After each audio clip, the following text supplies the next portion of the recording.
Fatos e versões. O que vai impactar na sua vida agora no Café com Política. No Café com Política de hoje, a gente recebe aqui no estúdio da Super o governador, o vice-governador de Minas Gerais, professor Matheus. Ele que é do Partido Novo e está aqui com a gente. Hoje veio fazer um balanço deste ano de 2022, as expectativas também para 2023. Antes de dar bom dia ao senhor, vice-governador, eu vou trazer também aqui a nossa conversa, a nossa repórter de política do jornal O Tempo, Ana Carerina Beruti. Bom dia para você, Ana. Bom dia a todos os ouvintes, bom dia, vice-governador.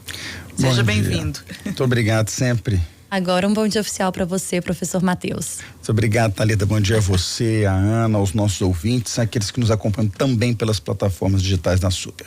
Obrigada por estar aqui com a gente mais uma vez. Embora o senhor tenha sido eleito vice-governador agora em outubro, o senhor foi um nome sempre muito atuante no governo Romeu Zema. Queria que o senhor começasse, professor, fazendo um balanço do que foi esses primeiros anos de mandato do governador Romeu Zema, do Partido Novo, né, comandando Minas Gerais.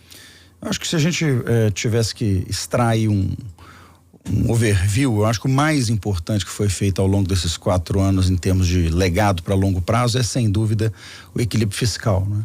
Um governo que começou com um débito corrente de 17 bilhões de reais, só para o ouvinte entender, a gente gastava 17 bilhões de reais a mais do que a gente arrecadava.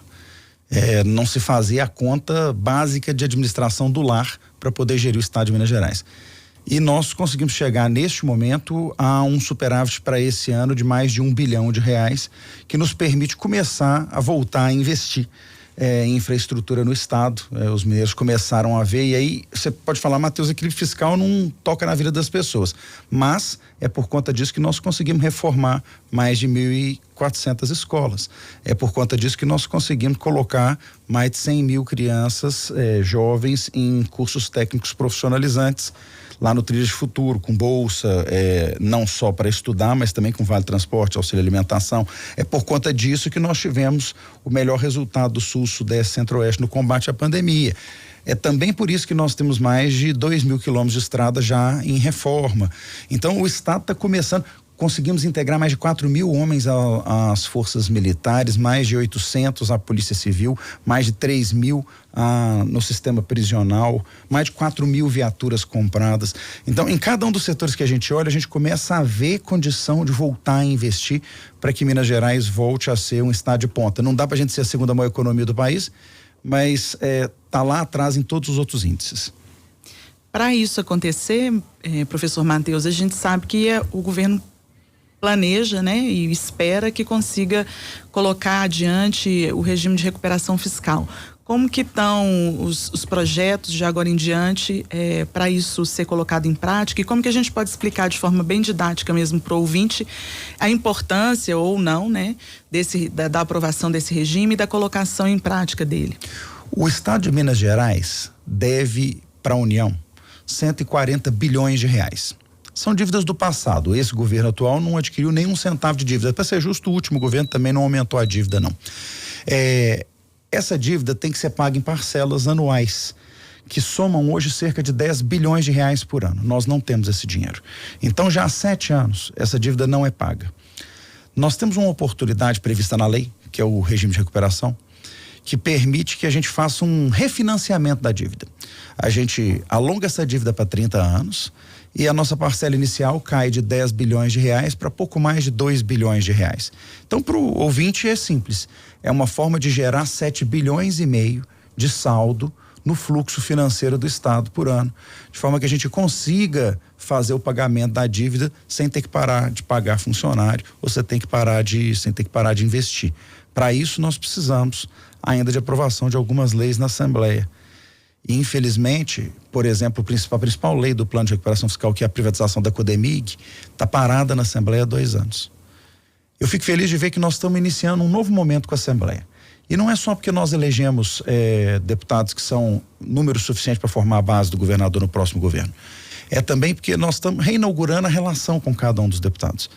Acho que hoje nós vamos ter uma prova disso, há a previsão do destravamento da pauta da Assembleia hoje.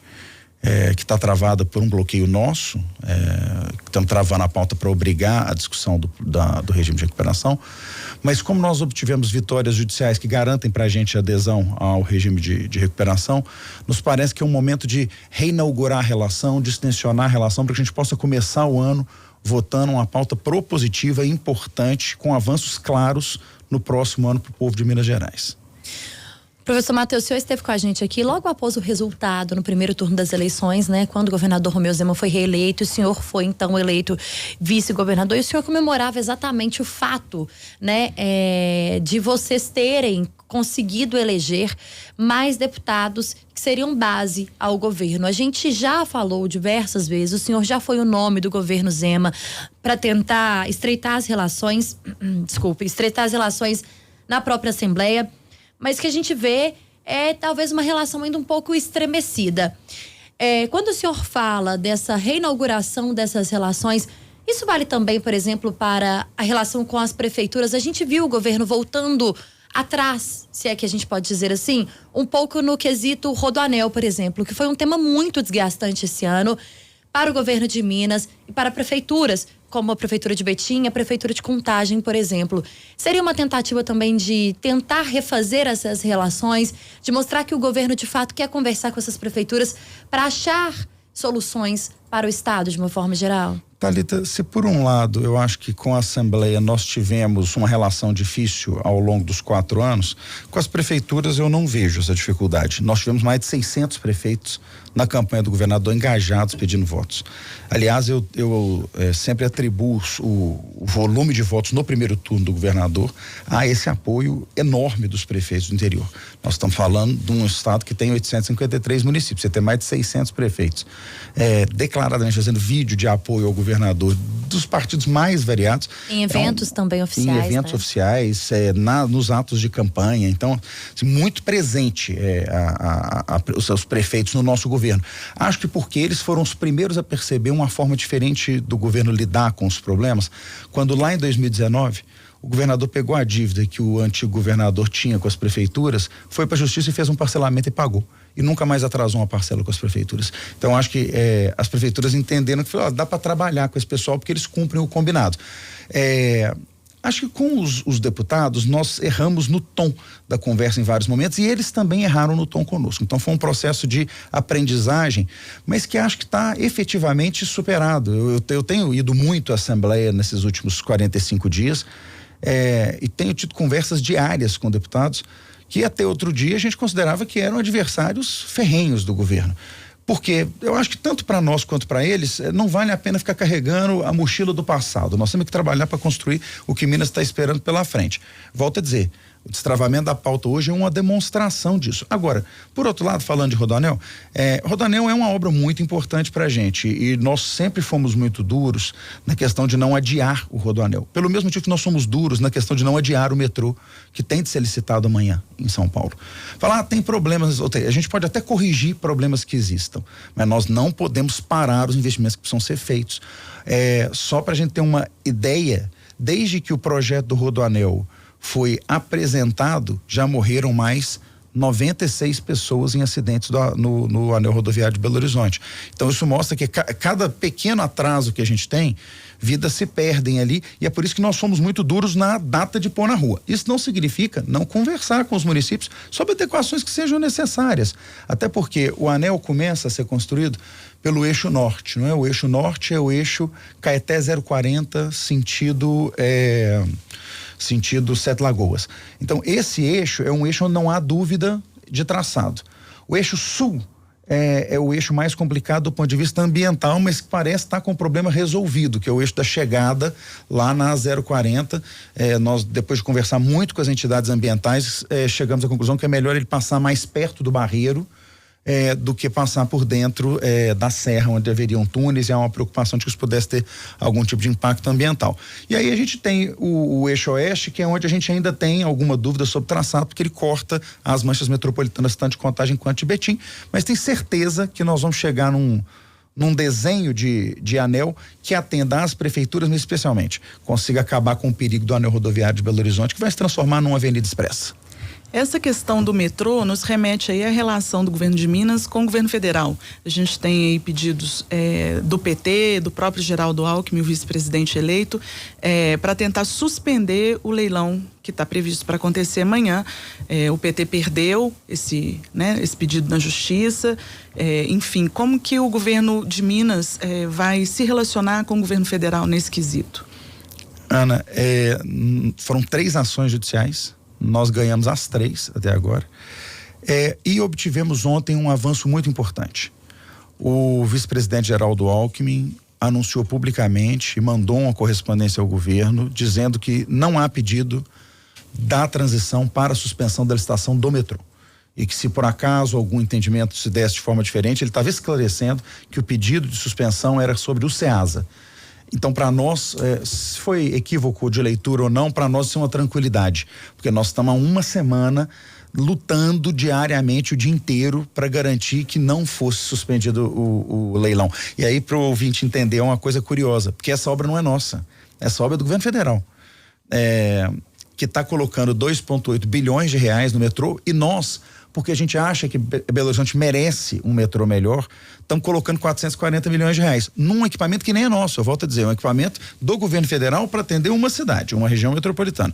Mas nós estamos pondo 440 milhões. Como nós estamos pondo os 440 milhões, a gente tem direito de brigar pelo projeto, e é o que salvou o projeto nesse momento, porque o governo federal esteve pronto para suspender o leilão. Nós chegamos a ser comunicado que o leilão ia ser suspenso ontem 2 horas da tarde, quando veio finalmente esse ofício da transição dizendo que não há esse pedido. O que isso mostra para mim, Ana? Que esse diálogo que nós estamos estabelecendo com a transição vai surtir efeitos agora, mas vai surtir efeitos no futuro. Nós somos um governo fácil de dialogar tecnicamente. Se a gente ainda está aprendendo politicamente, viu, Thalita, diz que a gente erra no tom, mas tecnicamente nós somos um governo fácil de dialogar, a gente consegue, nossa equipe é muito boa tecnicamente, então nosso secretário foi várias vezes a Brasília, teve com vários membros da comissão de transição, eu estive em Brasília, então isso gerou um entendimento que dá para deixar a licitação acontecer amanhã, lembrando que temos licitação hoje também, eu estou saio daqui e vou a São Paulo, se o trânsito aéreo e a chuva deixar, porque hoje nós temos licitação lá na B3 dos parques, especialmente o Parque do Ibitipoca, que está sendo concedido hoje, para que vai ser o nosso segundo complexo de parques concedidos. Nós primeiro concedemos os parques da Rota Lund, agora o Ibitipoca, que para quem não conhece, é um parque maravilhoso, um dos mais visitados do estado, para que a gente possa incentivar o turismo de aventura e o turismo de natureza de uma forma mais aguda em Minas Gerais. Minas Gerais é o estado que mais fez concessões durante os últimos 4 anos. Nós temos agora vamos inteirar 15 projetos concedidos, todos projetos muito grandes, que é motivo de muito orgulho para a gente, porque isso é infraestrutura em funcionamento para o cidadão. O que a gente pode esperar desse professor Matheus, que é o vice-governador agora, mas que no primeiro mandato do governador Romeu Zema era um secretário braço direito do governador, né? A cara do governo tinha um pouco o seu perfil também mais assertivo.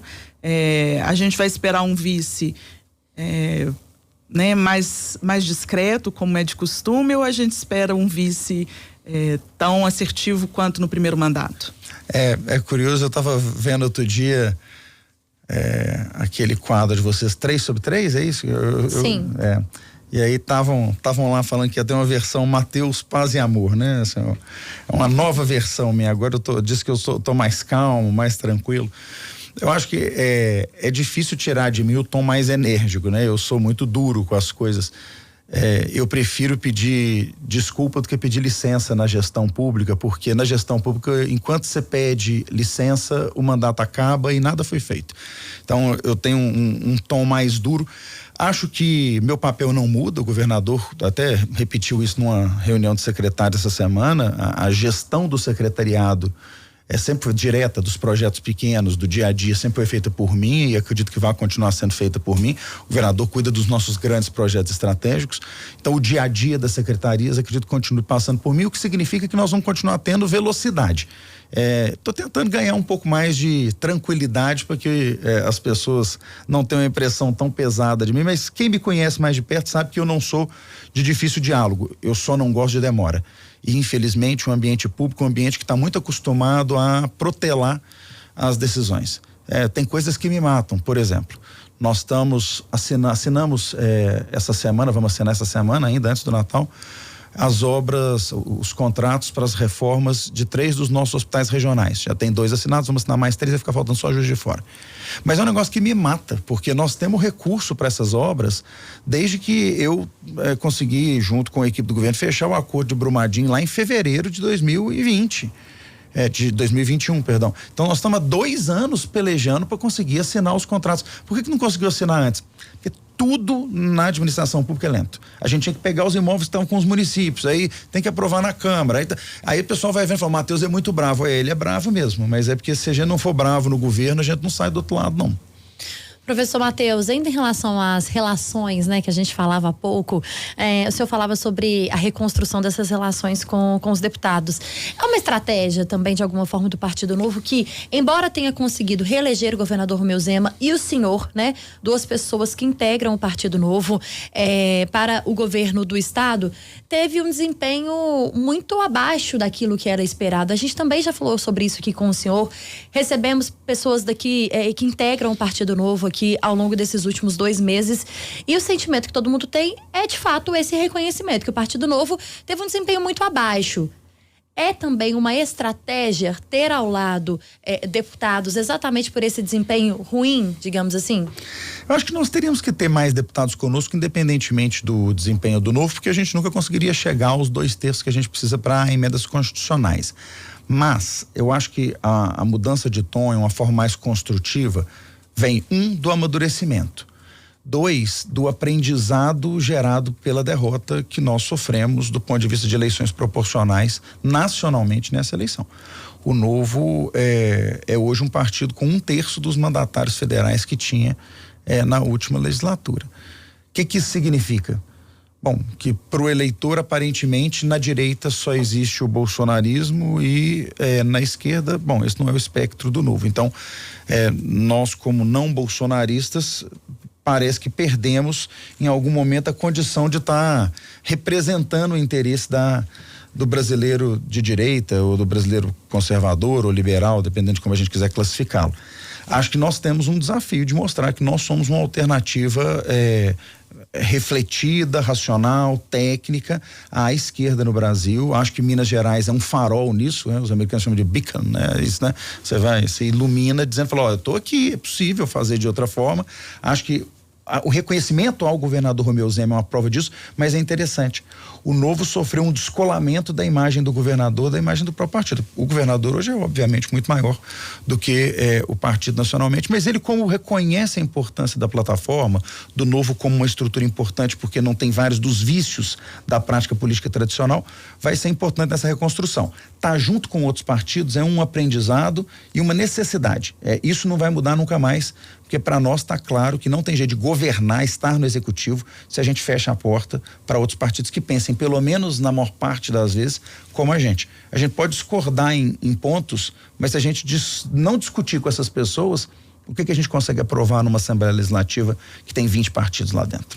Se por um lado as pessoas acham que o professor Matheus está tomando um tom mais leve, a gente vê também o governador Romeu Zema parece que um pouco mais preparado, parece não, muito mais preparado daquele governador que a gente entrevistava, por exemplo, lá em 2018 na pré-campanha, na campanha, durante esses primeiros anos. E a gente percebe o governador, inclusive, muitas vezes fazendo críticas em casos pontuais. Ontem isso aconteceu em relação ao balanço que ele fazia do governo e falava sobre a questão do metrô também. E falava, inclusive, que obviamente o presidente eleito não é aquele que nós queríamos, nas palavras dele, né? Então ele falando sobre ele. E falava sobre uma tentativa, talvez, de tentar atrapalhar ali a concessão do metrô. Como que vai ser a relação com o governo eleito? O que Matheus Simões e governador Romeu Zema tem conversado sobre isso, e o que o senhor espera ou acha que o governador Romeu Zema vai ter de postura em relação ao governo do PT eleito a partir de 2023? Uma postura cooperativa, mas altiva. Não dá pra gente achar que porque o presidente da República é do PT, isso significa que a linha ideológica do PT é que vai prevalecer em Minas Gerais, porque aqui 6.100.000 pessoas, quase 100.000 pessoas, decidiram que a forma de governar escolhida é a forma liberal. O secretário Igoreto ontem, no balanço, chamou atenção para o fato de que nós vamos continuar trabalhando nas pautas de privatização. O governo federal falou que vai tentar parar todas as privatizações. Eles tentem parar as deles, as nossas não estão sob a gestão deles e nós vamos continuar fazendo. Por quê? Porque o povo mineiro votou num candidato que foi à televisão e disse: eu pretendo sim capitalizar a CEMIG, eu pretendo sim privatizar a Copasa, eu pretendo sim privatizar a Gasmig, eu pretendo sim privatizar a Codemig, porque isso é importante para que o serviço na ponta seja melhor, porque ninguém está satisfeito com o serviço da Copasa, ninguém está satisfeito com a falta de cobertura de energia da CEMIG, e nós precisamos que os mineiros tenham acesso a isso, porque isso é infraestrutura. A Gasmig não consegue fazer os investimentos necessários, nós temos o Triângulo Mineiro, que é um dos nossos polos produtores, não tem gás. Então nós não temos o polo produtor, o polo industrial de Uberlândia, de Uberaba, não tem acesso a gás. Então nós não temos condição de investimento efetivamente para que a gente faça com que essas empresas sejam o que elas precisam ser. A alternativa é a privatização. Mas como é que faz isso com um governo federal que pensa diferente? Ótimo, nos temas que são federais, a gente vai negociar, entendendo também que eles ganharam a eleição e, portanto, nos temas federais a decisão é conduzir como eles acham melhor. Qual que é a nossa sorte? O que nós precisamos do governo federal, o governo federal já prometeu fazer no passado sob o comando do PT. Conceder a 381. A presidente Dilma fez uma licitação, não conseguiu, deu vazia, mas ela fez uma. Então nós temos certeza que eles vão fazer a concessão da 381. Relicitar a 040. A licitação é deles, é do período deles, então não tem problema nenhum falar em licitar a 040. Concluir as obras da 262. A licitação é deles, foram eles que concederam a 262, são eles que têm que forçar o avanço das obras de duplicação da 262. Nós estamos aí repactuando a 262.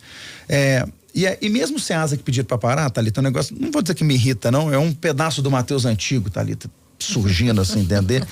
Me incomoda um pouco esse pedido de suspensão da licitação do Ceasa, porque o que nós estamos querendo fazer aqui em Minas é exatamente a mesma coisa que o Elton Dias, governador do Piauí pelo PT, agora senador cotado para ministro, fez com o Ceasa de Teresina. Então, assim, mas se o PT fez com o Ceasa de Teresina, por que nós não podemos fazer com o Ceasa de Belo Horizonte? Se o PSDB de Geraldo Alckmin fez a licitação dos metrôs em São Paulo, por que Belo Horizonte não merece ter um metrô igual ao de São Paulo? Então, eu acho que a gente vai ter que encontrar common ground, né? Pontos do meio de equilíbrio que permitam que a gente avance nas pautas mineiras sem agredir o governo federal. Não há nenhuma intenção de agressão, não vai haver briga pública com o governo federal, porque não é o perfil do governador Romeu Zema. Vamos sentar para negociar tudo o que seja necessário, vamos apoiar o governo federal em tudo que ele tiver que fazer em Minas Gerais, mas com o respeito que Minas Gerais merece. Agora, a gente falando aí dessa visão nova que o Partido Novo pretende a partir de agora, com as lições aprendidas, né? Como o senhor mesmo já fez esse balanço, o que a gente pode esperar de mudança de estratégia do partido, na captação de novos filiados, na formação de novos candidatos, um partido às vezes menos exigente com a entrada de novos políticos e um partido com vistas, e aí já pensando nesse sentido também, com vistas às eleições municipais de 2024, as eleições de 2026, tendo o governador Romeu Zema como um nome de grande destaque, principalmente, né, a nível nacional, inclusive, por governar um estado do tamanho de Minas. O que a gente pode esperar desse Partido Novo? Eu acho que o retorno do prefeito Falcão, prefeito de Patos, ao Novo, há 10 dias atrás, é uma demonstração de qual é o novo caminho. Interiorização, captando políticos que já estejam estabelecidos e que tenham alinhamento com o novo e formando novas lideranças que estejam dispostas a transformar a realidade do município. Então nós vamos ver em Minas Gerais um esforço muito grande do Novo ao longo dos próximos 24 meses para interiorizar, estar presente num maior número de cidades possível, com lançamento de chapas para vereador, com abrigamento de políticos que já se identificam conosco e que eventualmente não estavam no Novo por essa visão higienista do Novo em relação à política tradicional, que eu acho que está superada. Essa eleição foi muito importante porque quando nós conseguimos romper esse milindre interno que existia sobre coligação, foi possível ver que dá para fazer acordo sem negociar nada. Posso fazer uma inconfidência rápida aqui, teve numa das discussões sobre coligação, um membro de um diretório de outro estado, que não era de Minas Gerais, falou assim: mas o que vocês prometeram para esses partidos que estão vindo aí? Aí nós dissemos: nada, prometemos que eles vão ter condição de dialogar conosco e que nós vamos construir junto. Para eles é importante a imagem do governador. Nós estamos cobrando deles que eles assinem o plano de governo. Então nós temos todos os partidos da coligação assinaram um plano de governo, e os deputados que pretendem estar junto com o governador em eventos e tal estão assinando documentos dizendo que se comprometem com a nossa pauta legislativa. Aí falou: não, você está mentindo. Vocês prometeram alguma secretaria, alguma coisa para esse povo, senão eles não vinham. E acabou a eleição e nós anunciamos a manutenção de todos os secretários. Para grande espanto daqueles que achavam que a gente tinha negociado secretarias, que a gente ia lotear o governo, tá aí, os secretários estão todos mantidos.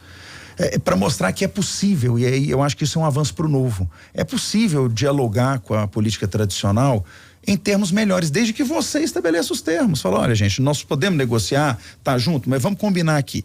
Não vai ser na divisão de cargos, mas nós vamos construir os espaços juntos. Eu quero ouvir vocês, porque eu sei que vocês estão mais próximos da base. Qual que é o problema de ouvir um deputado sobre o problema local? Ele que conhece, ele tá lá todo dia, tem problema nenhum. Então a gente venceu alguns dos nossos preconceitos. Eu fico muito feliz, encontrei com esse rapaz que me questionou o que a gente tinha prometido semana passada em Brasília, e falei para ele, falei: ó, tá aí, ó, a prova. Você achou que tinha uma secretaria prometida para alguém? Os secretários estão todos mantidos para os próximos anos. Inclusive para os deputados que não ganharam? Não há nenhuma mudança de primeiro escalão. A única alteração de primeiro escalão que nós teremos, pelo menos já anunciada pelo governador, o governador disse que pretende trazer o deputado Marcelo Aro para o governo na posição de secretário responsável por relações institucionais, o que eu acho que é uma soma. Marcelo foi o nosso candidato ao Senado, infelizmente não foi eleito, mas estamos muito felizes com a eleição do Cleitinho, é um parceiro do governo, sempre foi, e tem a somar. Perde o mandato porque era deputado federal, agora em fevereiro deixa de ser, porque foi candidato ao Senado, então vem para o governo trabalhar conosco. Nós estamos conversando com o vice-governador de Minas Gerais, professor Matheus. Café com Política. No Café com Política, hora do bate-pronto. Agora é rapidinho pra gente encerrar a nossa Vamos entrevista, lá. Professor. Um bate-pronto que o senhor já conhece bem. Para começar, o Romeu Zema de 2018. Um homem mais preparado do que o que a gente teve no passado, mas que ainda não conhecia a política. E o de 2022? Um homem que agora já conhece a política e sabe exatamente o que precisa ser feito para Minas continuar avançando. Jair Bolsonaro. Deprimido nesse momento, com uma saída melancólica. Me preocupo por ele, teve meu apoio no segundo turno, mas ainda não entendi o que está acontecendo. E o presidente eleito Lula? Com um desafio grande para provar para metade dos brasileiros que ele não é aquilo que metade dos brasileiros acreditam que ele é. Prioridade de Minas? Infraestrutura com geração de emprego e qualificação de renda. O mineiro precisa ganhar mais do que ganha hoje. E a prioridade do vice-governador, professor Matheus? Garantir que a máquina pelo lado de dentro funcione bem para que o governador possa politicamente conduzir o estado. Vice-governador de Minas Gerais, professor Matheus, foi o nosso convidado de hoje aqui do Café com Política. Muito obrigada pela entrevista. Um bom Natal, um feliz ano novo para o senhor e um bom começo de mandato. Muito obrigado, gente. Infelizmente, para mim, não tem férias nesse final de ano, é virada direto trabalhando, mas fico muito feliz que os mineiros tenham a oportunidade de passar bem o Natal e o Réveillon, e fica o meu convite à região metropolitana para visitarem a nossa Praça da Liberdade, que está cada dia mais bonita nessa véspera de Natal. Isso, é verdade. Obrigada também, Ana, pela sua participação. Volte sempre aqui aos Perene, viu? Eu que agradeço, obrigada. Bom dia, vice-governador.